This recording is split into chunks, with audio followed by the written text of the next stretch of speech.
Magandang gabi sa ating lahat. Magandang gabi sa mga nasa online, nakatutok sa kanilang mga gadgets o television at nanonood. Magandang gabi sa mga narito sa bahay-sambahan.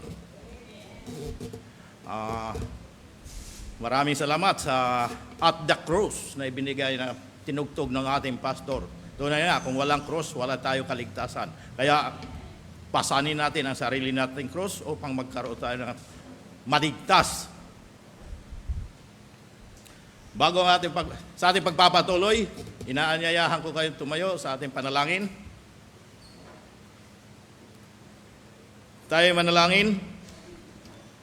Panginoon Diyos na makapangyarihan sa lahat, salamat po muli ninyo kaming pinagsama-sama upang dumulog sa iyong kataas-taasan trono. Salamat sa kagandahan loob at nararapat namin purihin kayo ng walang hanggang papuri, Panginoon. Salamat sa lahat ng mga pagpapalang espiritual na pinagkakaloob sa amin. Patawarin ninyo kami sa aming mga kasalanan at linisin ang aming puso. Nawa, samahan kami ng banal na espiritu sa pagsamba, sa pag-aawitan at sa pananalangin.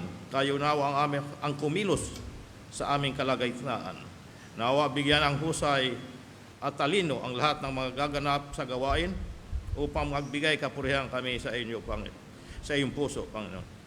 Nawa mga kapatiran patungo pa rito, inyo pong ingatan. Ito pong aming dalangin sa pangalan ng Panginoon Hesus. Amen. Manatiling nakatayo sa pag-awit.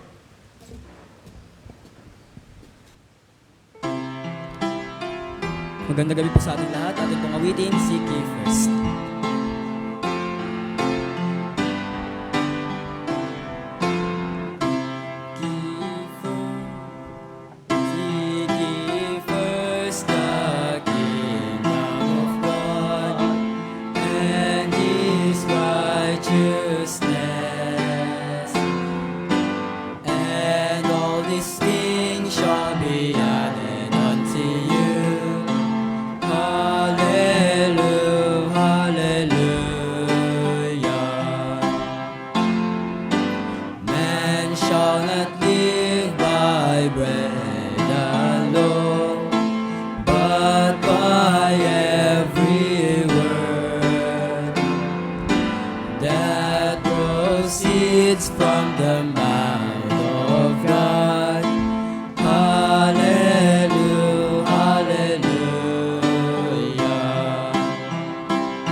Susunod na awitin, Ask the Deer.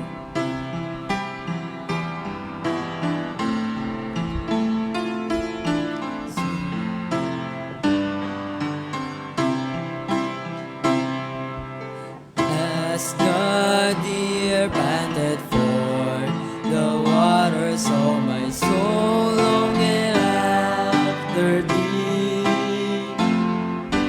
You alone are my heart's desire, and I long to worship thee. You alone are my strength, my shield. To you alone may my spirit yield. You alone are my heart's desire, and I long to worship thee. I want you more than gold and silver, only you can satisfy.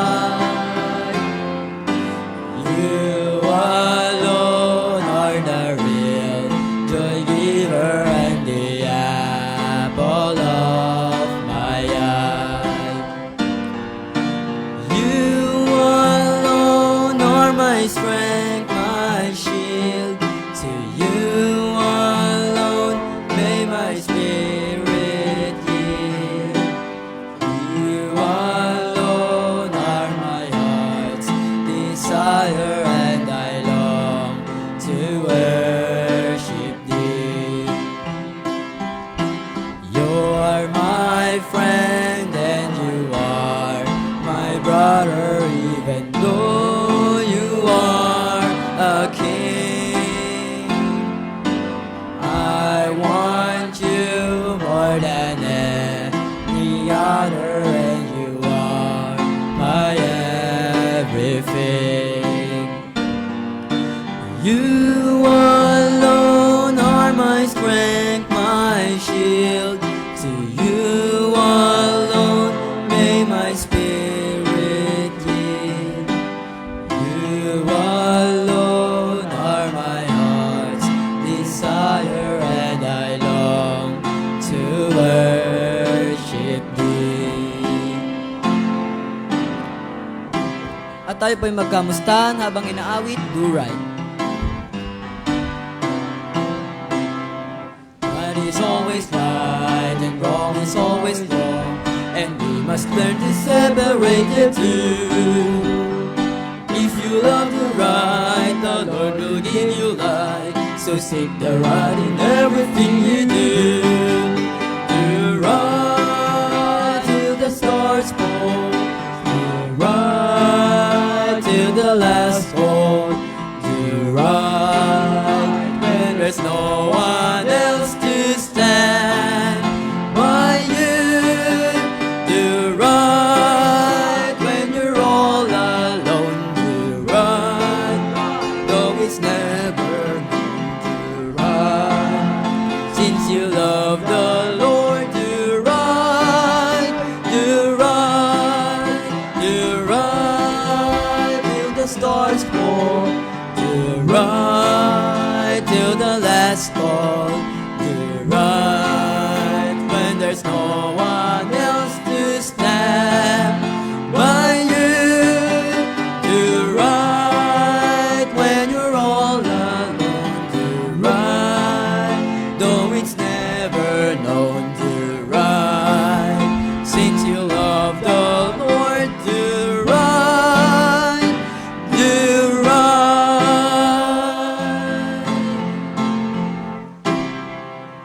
Maaari na po tayo magsiupo.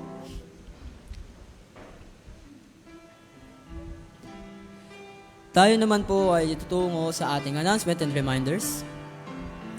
Daily Bible blessings every morning from Monday to Saturday via Bethany Cubao Members Group Chat, Facebook page, and YouTube channel. Midweek service and prayer meeting starts at 7 p.m. every Wednesday sa Church Auditorium. Sunday worship service starts at 9 a.m. at Church Auditorium. At ang atin naman pong tema ngayong linggo, June 28, sa paparating po na linggo, bakit ka nag-aalinlangan? Ito po'y makikita sa Mateo Kapitulo 14, versikulo 28 hanggang 33. Adult Sunday School class every Sunday 3 p.m. at Begonia Room. Lord's Supper every last Sunday of the month. Each one bring one every Sunday. And weekly worship service, Camarin, Caloocan City every Friday. Home Bible study, San Mateo Rizal every Saturday. Worship service, Taytay Rizal every Saturday. Taytay Ministry, house-to-house Bible studies and dinner fellowship every Tuesday. Goyi Cubao weekly activities, Bible study every Wednesday and Saturday, BKBC and tract distribution every Saturday. First time visitor Sunday, June 28, 2026, every last Sunday of the month. The 37th Missions Conference and 61st Church Anniversary 2026 Giving Commitment. Muli tayo po'y magsitayo at ating awitin, Change My Heart, O God.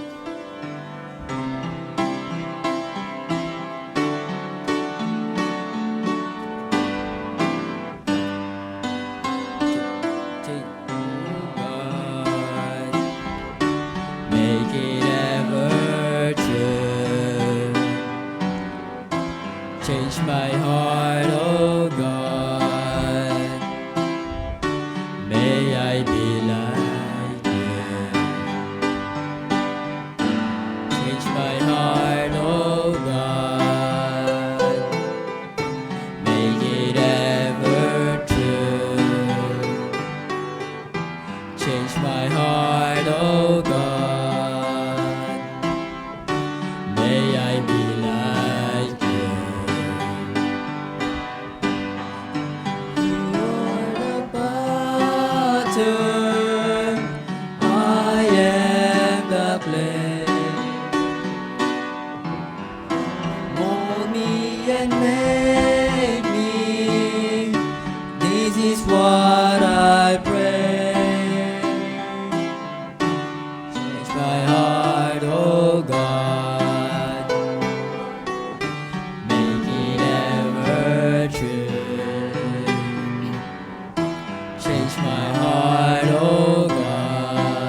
maaari na po tayong isiupo.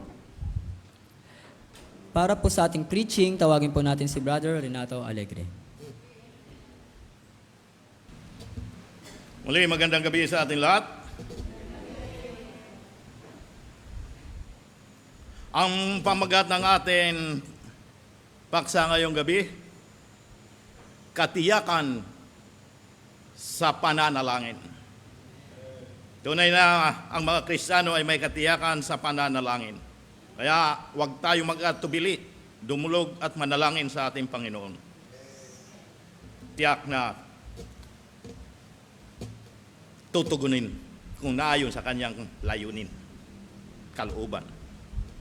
Ang ating teksto makikita sa unang Juan Kapitulo 5, versikulo 14 at 15. Basahin natin ng sabay-sabay. Inaanyayahan ko kayong tumayo. Basahin natin ang ating teksto ng sabay-sabay. 1 Juan Kapitulo 5, versikulo 14 at 15. Handa, basa. At ito ang nasa atin pagkakatiwala sa Kanya na kung tayo'y humingi ng anumang bagay na ayon sa Kanyang kalooban, ay dinidinig tayo niya. At kung atin nalalaman na tayo'y dinidinig niya, sa anuman atin hingin, ay nalalaman natin na nasa atin ang mga kahilingan sa Kanya'y atin hiningi. Pagpalain nawa tayo ng Panginoon sa pagbasa ng Kanyang salita. Tayo muna manalangin. Panginoon, salamat po sa mga salitang aming binasa. Salamat sa katiyakan sa pananalangin na ipinagkaloob ninyo sa amin. Tunay na marapat manalangin ng may tamang layunin at magtiwala ng tugon.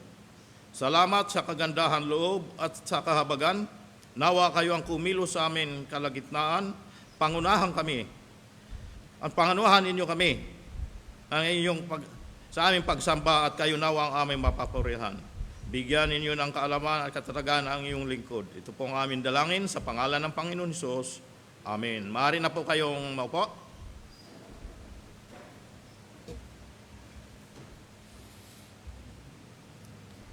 Katiyakan ng pananalangin. Ano po? Excuse me po. Totoong marami ang nananalangin. Opo. Hindi lamang mga Kristiyano, marami pang iba diyan nananalangin. Ngunit, hindi lahat, hindi lahat may katiyakan na dinidinig sila ng Diyos. Ang iba ay paulit-ulit na humihingi. Ngunit, puno ng pag-aalinlangan. Habang ang ilan na may tumitigil sa pananalangin dahil tila walang sagot, nagsasawa na, Ngunit tayo sa salita ng Diyos, may katiyakan ang panalangin ng mga anak ng Diyos. Hindi dahil sa husay ng salita, kundi dahil ito ay ayon sa Kanyang kalooban. Ang tanong ngayon ay hindi kung tayo nananalangin, kundi paano tayo nananalangin. Ito ang makikita sa ating teksto. Mayroon tayong dalawang bahagi. Ang una, tayo ay manalangin ayon sa kalooban ng Diyos. Tayo ay manalangin ayon sa kalooban ng Diyos. Ano ang tamang bataya ng pananalangin? Ito ay ang kalooban ng Diyos. Kaya dapat tayong manalangin. Ito ang ating paraan na makipag-usap sa Panginoon Diyos. Hindi sapat ang taimtim o madamdamin o mahabang mga panalangin. Kung ito ay hiwalay sa nais ng Diyos. Ang katiyakan sa panalangin ay nagsisimula sa pagkakaayon ng ating puso sa Kanyang layunin. Ayon nga sa ating teksto, Sa 1 Juan Kapitulo 5, versikulo 14, sabi nga dito, at ito ang nasa atin pagkakatiwala sa Kanya na kung tayo'y humingi ng anumang bagay na ayon sa Kanyang kalooban ay dinidinig tayo niya. Ang ating pagkakatiwala sa Diyos ay may malinaw na kondisyon. Malinaw na kondisyon, ano po? Ang panalangin ay dapat ayon sa Kanyang kalooban. Hindi sinabi ng Diyos na lahat ng hiling ay Kanyang ipagkakaloob, kundi ang lahat ng kaayon sa Kanyang kalooban at layunin. Dito natin makikita, ano po, na ang katiyakan sa pananalangin ay nakaugat sa pagkilala kung sino ang Diyos at hindi kung ano ang gusto natin. Si Kristo ay ating halimbawa sa pagpapasailalim sa kalooban ng Diyos. Halimbawa, sa panalangin itinuro sa mga alagad sa Mateo 6, versikulo 10. Sabi nga, dumating nawa ang kaharian mo. Gawin nawa ang iyong kalooban. Kung paano sa langit, gayon din naman sa lupa. Ang mangyari nawa, ang iyong kalooban ay nagpapakita na ang panalangin ay hindi utos. Hindi utos sa Diyos, kundi pagsuko sa Kanya, sa Diyos. Itinuro ni Jesus na unahin ang kalooban ng Ama bago ang pansariling pangangailangan. Ang panalangin na ganito ay nagpapahayag ng tiwala at hindi ng pag-iit o pagpilit ng gusto. Sa panalangin sa Getsemani, ano po? Marcos Kapitulo 14, versikulo 36, sabi ka, at Kanyang sinabi, Aba, Ama, may pangyayari sa iyo ang lahat ng mga bagay, ilayo mo sa akin ang sarong ito, gayon may hindi ang ayon sa ibig ko, kundi ang ayon sa ibig mo. Dito natin makikita, ano po, ang lalim ng pagpapasakop ni Kristo. May tunay na paghihirap, ngunit may ganap na pagsunod. Hindi niya itinanggi ang kanyang damdamin, ngunit isinuko niya ang kanyang nais sa kalooban ng Ama. Ipinapakita dito na ang panalangin ayon sa kalooban ng Diyos ay hindi laging madali, ngunit laging tama. Kaya kung suriin ang ating dalangin kung ayon sa kalooban ng Diyos. Kaya suriin ang ating dalangin kung ayon sa kalooban ng Diyos. Halimbawa, ito ba ay maaari natin hingin sa ngalan ni Kristo? Ayon nga sa Juan Kapitulo 14, versikulo 13, sabi dito, at anuman inyong hingin sa aking pangalan, ay iyaon ang aking gagawin, upang ang Ama ay lumuwalhati sa anak. Ang paghingi sa ngalan ni Kristo, ano po, ay hindi simpleng pagbanggit ng kanyang pangalan, kundi paghingi ng kaayon ng kanyang karakter at layunin. Kung ang ating panalangin ay para sa sariling karangalan o makasariling hangarin, hindi ito tunay na sa kanyang pangalan. Ang panalangin na kanyang ialay kay Kristo ay panalangin kanyang ikalulugod. Ang panalangin ay hindi pakikipagtawaran, kundi pagsuko. Kapag humingi tayo sa ngalan ni Kristo, isinasantabi natin ang sariling gusto at kinikilala na ang karunungan ng Diyos. Ito ang panalangin may tamang puso at tamang direksyon.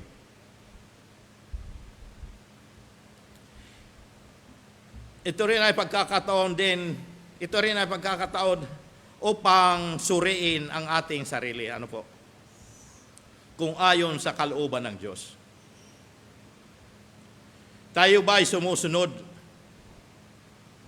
sa Kanya at ginagawa ang nakalulugod sa Diyos?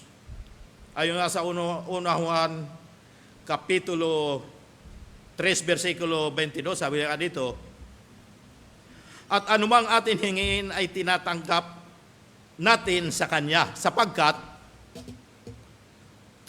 tinutupad natin ang Kanyang mga utos at ginagawa natin ang mga bagay na nakalulugod sa Kanyang pangalan. Tinutupad at ginagawa ang Kanyang mga bagay na nakalulugod sa Kanya. Ipinakikita ng talatang ito na ang buhay, pananampalataya at panalangin ay magkaugnay. Hindi maaring asahan ang mabisang panalangin kung ang pamumuhay ay salungat sa kalooban ng Diyos. Kaya kung tinutupad at ginagawa ang nakalulugod sa Diyos, ang pagsunod ay hindi pambayad sa sagot ng Diyos, kundi patunay ng tunay na relasyon sa Kanya. Ang panalangin ay nawawala ng kapangyarihan. Ano po? Nawawala ng kapangyarihan kapag ang buhay ay puno ng kompromiso. Hindi perpekto ang hinihingi ng Diyos, kundi pusong handang sumunod. Ang panalangin ay nagiging totoo kapag ang pamumuhay ay totoo rin. Kahit ang mga panalangin ng mga mananampalataya ay maaring tanggihan ng Diyos kung hindi ayon sa Kanyang kalooban. Halimbawa, bilang bunga ng paglayo ng Diyos. Ano po? Si David, para sa anak na nalangin, sa pangalawang Samuel, Kapitulo 12, versikulo 16 at 18. Ang anak niya kay Bathsheba, na asawa ni Urias, ano po? Ang anak na may sakit, na nalangin si David, ngunit hindi pinakinggan ng Diyos. Ang kanyang panalangin, hindi tinugon. O lumayo ang Diyos. Namatay din ang anak niya pagkalipas ng 6 na araw. Ano po? Si Moises, sa pagtawid sa lupang pangako, Deuteronomio Kapitulo 3, versikulo 25 at 26, nakiusap na makatawid ng Jordan, ngunit hindi pinagbigyan dahil galit ang Diyos. Pero, ipinatanaw naman kay Moises. Hanggang tanaw na lamang. Bilang mas makabubuti, ano po? Kaya bilang mas makabubuti, si Moises hiniling na makita niya ang kaluwalhatian ng Diyos sa Exodus Kapitulo 33, versikulo 18 at 20, ano po?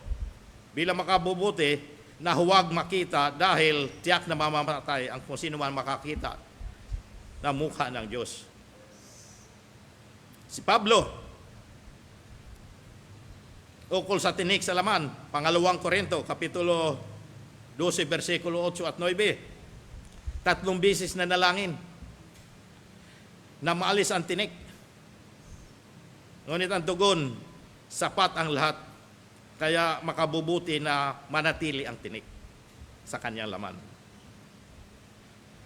Ngunit, kung ang atin panalangin ay ayon sa kalooban ng Diyos, ayon nga sa ating pangalawang bahagi, tayo ay magtiwala sa tugon ng ating panalangin. Ang ikalawang bahagi ng teksto ay tumutukoy sa tamang saloobin matapos manalangin. Ano po? Ang pagtitiwala.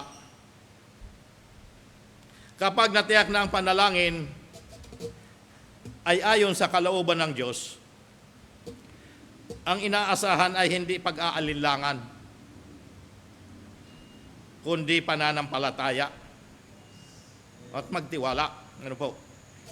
Ang katiyakan ay hindi lamang bago manalangin, kundi pati pagkatapos. Ayon nga sa ating teksto, ano po? Sa 14 at 15 na.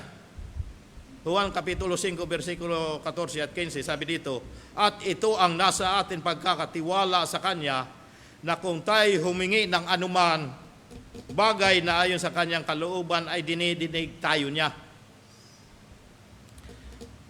Sa 15, at kung atin nalalaman na tayo'y dinidinig niya, sa anuman atin hingin ay nalalaman natin na nasa atin ang mga kahilingan sa Kanya'y atin hiningi. Dalawang ulit binanggit ang salitang nalalaman sa versikulo 5, 15, na nagpapakita ng katiyakan. Kaya huwag tayo mag-alinlangan. Hindi haka-haka, ang panalangin ayon sa kalooban ng Diyos ay may kasamang kaalaman at tiwala na ang Diyos ay kumikilos. Maring hindi agad makita ang sagot, ngunit ang katiyakan ay nananatili at hindi mawawala. Kaya magtiwala, Kaya magtiwala, tutugon, dahil ang ating nais ay ang nais ng Diyos. Halimbawa, ang ating mga panalangin, o ang ating mga pangangailangan, sa Pilipos Kapitulo 14, 19, sabi nga, at pupunuan ng aking Diyos ang bawat kailangan ninyo ayon sa Kanyang mga kayamanan sa kaluwalhatian kay Kristo Jesus. Kapag ang ating panalangin ay umaayon sa kalooban ng Diyos,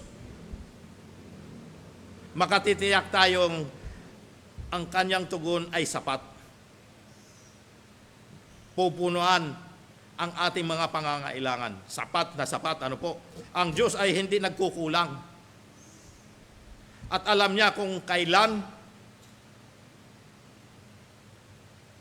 kung papaano, at gaano niya tutugunan ang ating pangangailangan. Ang tiwala ay hindi sa paraan ng sagot, kundi sa Diyos na sumasagot.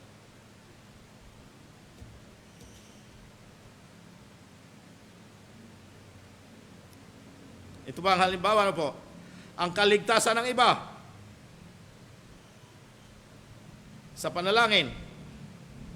Pangalawang Pedro Kapitulo 3, 9. Sabi nga, hindi mapagpaliban ang Panginoon tungkol sa Kanyang pangako na gaya ng pagpapaliban ipinalalagay ng iba, kundi mapagpahinuhod sa inyo na hindi niya ibig na sino man ay mapahamak, kundi ang lahat ay magsipagsisi.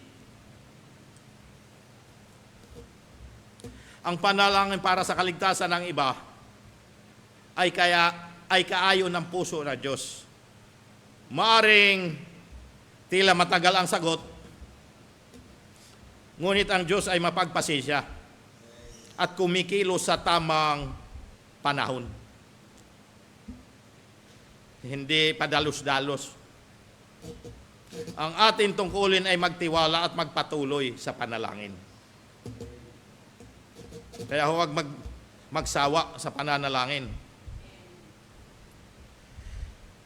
Nais ng Diyos na magtiwala tayo sa Kanya. Ano man ang panalangin, magtiwalang tinanggap at mapapa sa atin, mapapa sa iyo. Ayon nga sa Marcos Kapitulo 11, versikulo 24. Marcos 11:24. Sabi dito, kaya nga sinasabi ko sa inyo, ang lahat ng mga bagay na inyong idinadalangin at hinihingi ay magsisampalataya kayo na inyong tinanggap na at inyong kakamtin. Ano man hingiin, tatanggapin kung may pananampalataya. Sa Mateo 21:22, sabi dito, at lahat ng mga bagay na inyong hihingin sa panalangin na may pananampalataya ay inyong tatanggapin. Ang pananampalataya ay mahalagang bahagi ng panalangin. Kaya may katiyakan ang panalangin ng mga anak ng Diyos. Ano po? Ang pagtanggap sa pananampalataya ay hindi pag-aangkin ng sariling gusto, kundi pagtitiwala sa Diyos na may kontrol. Ang tunay na pananampalataya ay nagpapahinga sa Diyos matapos manalangin. Bilang panghuli, ang panalangin ay hindi paraan upang baguhin ang isip ng Diyos, kundi paraan upang baguhin ang ating puso. Kapag ang ating panalangin ay ayon sa Kanyang kalooban, hindi tayo mawawalaan ng katiyakan, sapagkat ang Diyos ay tapat sa Kanyang pangako. Ang tunay na lakas ng panalangin ay hindi nasusukat sa dami. Ano po? Sa dami ng salita. Salitang binigkas, kundi sa lalim ng pagsuko. Kaya suriin natin hindi lamang ang ating mga kahilingan, kundi pati ang ating mga layunin. Kapag tayo ay nanalangin na ayon sa kalooban ng Diyos at nagtitiwala sa Kanyang tugon, makakaranas tayo ng kapayapaan kahit bago pa dumating ang sagot. Ito ang hamon sa atin ngayon. Ano po? Manalangin ng may tamang puso at magtiwala ng may buong katiyakan.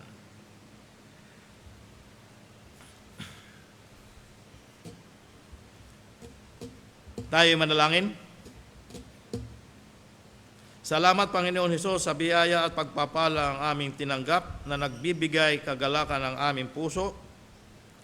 Tunay na kahit saan mang dako kami malayang nakalalapit sa iyo, anuman oras, at natitiyak na iyong dinirinig ang aming mga pagsamo. Kung naayon sa iyong kalooban at nagtitiwala po kami na iyong tutugunin. Salamat sa kadakilaan at sa katiyakan sa pananalangin. Nawa manalangin ang may tamang puso at magtiwala ng may buong katiyakan.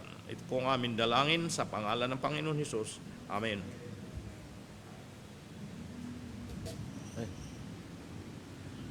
Sa ating pagkakaloob, ano po? Ayon na sa Hebreo Kapitulo 13, versikulo 5, mangilag kayo sa pag-ibig sa salapi mangagkasya kayo sa inyong tinatangkilik sapagkat siya rin ang nagsabi, sa anumang paraan ay hindi kita papagkukulangin, sa anumang paraan ni hindi kita pababayaan.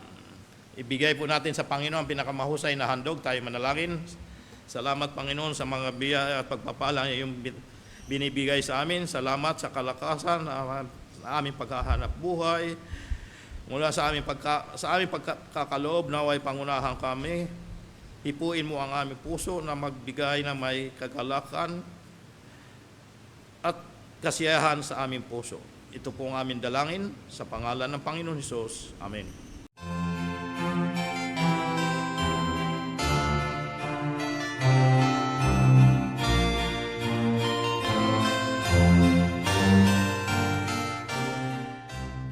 Tayo magpasalamat. Salamat Panginoon sa natapos namin pagkakaloob. Nawa ang salaping amin na kalap ngayong gabi, magugol dawa sa pagpapalaganap sa pangangaral ng Ebanghelyo upang marami pang kaluluwang maabot. Salamat sa lahat ng mga pagpapala aming tinatanggap. Ito pong aming dalangin sa pangalan ng Panginoon Hesus. Amen.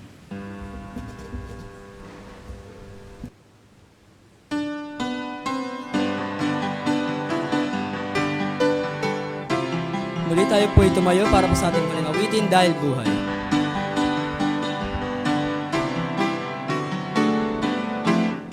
Ang Diyos sana kusang nanaog pagkat tayo'y Kanyang mahal. Doon sa krus tayo'y sinakop, ngunit nagbangon din buhat sa libingan. Dahil tunay na buhay si Kristo, napawi na ang takot ko. Dahil hawak ng Diyos ang bawat araw, ang puso ko'y panatag dahil siya'y buhay. Kung ang sanggol na bagong silang pusong inay nagagalak, ngunit lalo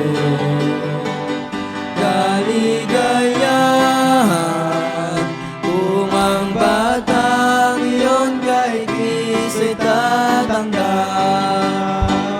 Dahil tunay na buhay si Kristo, nabawi na ang takot ko. Dahil hawak ng Diyos ang bawat araw, ang puso ko'y panatag dahil siya'y buhay. Pag sa mundo ako'y lumisan, hirap sakit magwawakas, tutuuin langit na bayan sa sapiling ni Kristong tagapagligtas. Dahil tunay na buhay si Kristo, napawi na ang takot ko. Dahil hawak ng Diyos ang bawat araw, ang puso ko'y panatag dahil siya'y buhay. Ang puso ko'y panatag dahil siya'y buhay.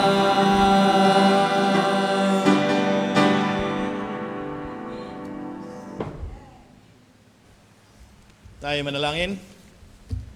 Panginoon Diyos sa makapangyarihan sa lahat, salamat po sa mga pagpapalang pinagkaloob at sa mga salitang nagbibigay kagalakan ng aming kaluluwa. At sa katiyakan sa pananalangin, nawa manalangin ayon sa iyong kalooban at magtiwala sa tugon sa mga pagsamo. Salamat, nawa tumimo sa aming puso't isipan ang hamon ng mensahe at isagawa ang nakalulugod sa Panginoon. Nagtitiwala at nananalig po kami sa iyong kadakilaan, Panginoon. Salamat sa lahat ng gumanap at kabahagi sa gawain at maging ang mga nasa online patuloy nawa sumagana sa atin ang biyaya ng Panginoon. Sa aming pasama-samang panalangin, kung inyo pong luluubin, inyo pong tugunin ang aming mga pagsamot kahilingan. Sa aming pag-uwi, pangunahan ninyo kami. Ingatan, makauwi ng ligtas. Ito pong aming dalangin sa pangalan ng Panginoon Hesus. Amen.